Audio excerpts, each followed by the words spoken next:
দুঃখজনক ঘটনা।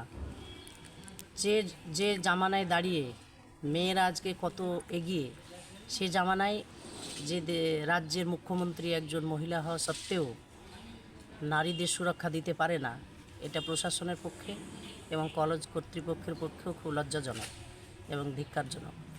এ ধরনের নির্মম হত্যাকাণ্ড প্রশাসনের গাফিলতি এবং কলেজ কর্তৃপক্ষের গাফিলতিরই নজির।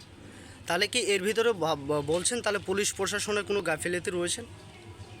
আমি যতটা আমরা টিভি চ্যানেলে জানতে পারছি বিভিন্ন সংবাদ মাধ্যমে, তাতে বোঝা যাচ্ছে যে এতে পুলিশ প্রশাসনের গাফিলতি আছে এবং যে মৃত্যুর পরে তার যে করা হলো, ময়নাতদন্তটা করা হলো, সেটা খুব তড়িঘড়ি করা হয়েছে এবং আমরা যে বিকল্প আর কিছু করতে পারবো, মানে প্রশাসন বা ইনভেস্টিগেটর আর যে কিছু করতে পারবে তার কোনো রাস্তা কিন্তু নেই।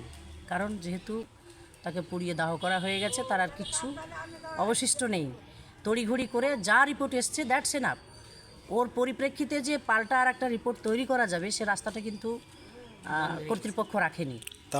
তার মানে এটাই মনে হচ্ছে যে অরিজিনাল যে ধর্ষণকারী হত্যাকারী তাদেরকে আড়াল করে রাখা হচ্ছে, প্রমাণ লোপাটের চেষ্টা হয়েছে।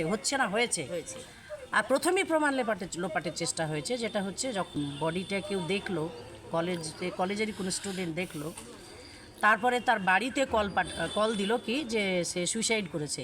এই যে না জেনে না শুনে এরকম একটা বার্তা পাঠিয়ে দেওয়া, আমাদের মনে হয় যে এটার পেছনেও একটা ষড়যন্ত্র আছে এবং অবশ্যই আছে ষড়যন্ত্র, না হলে এইভাবে খবরাখবর দেওয়া হয় না।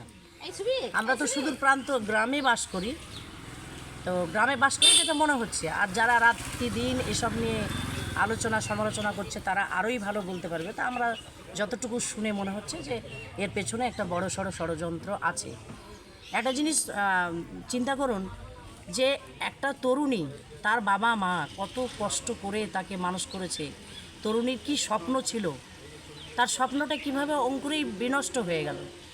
তো এরকম যদি ঘটনা বারবার ঘটছে কিন্তু আমাদের পশ্চিমবাংলা কি ভারতবর্ষ এর আগে একটা উত্তরপ্রদেশে একজন ডাক্তার মারা যাওয়ার ঘটনা ঘটেছিল, এরকমভাবেই তাকে নিয়ে ধর্ষণ করে তাকে মার্ডার করে, তাদের শাস্তি হয়েছে। কিন্তু আমার মনে হয় এবং আমাদের সকলেরই মনে হয় যে এরকম নির্মমভাবে ধর্ষণ করে হত্যা করে একটা নারীর বিচার শুধু সেই মানুষটা মরে গেলেই তাও সমান হয় না।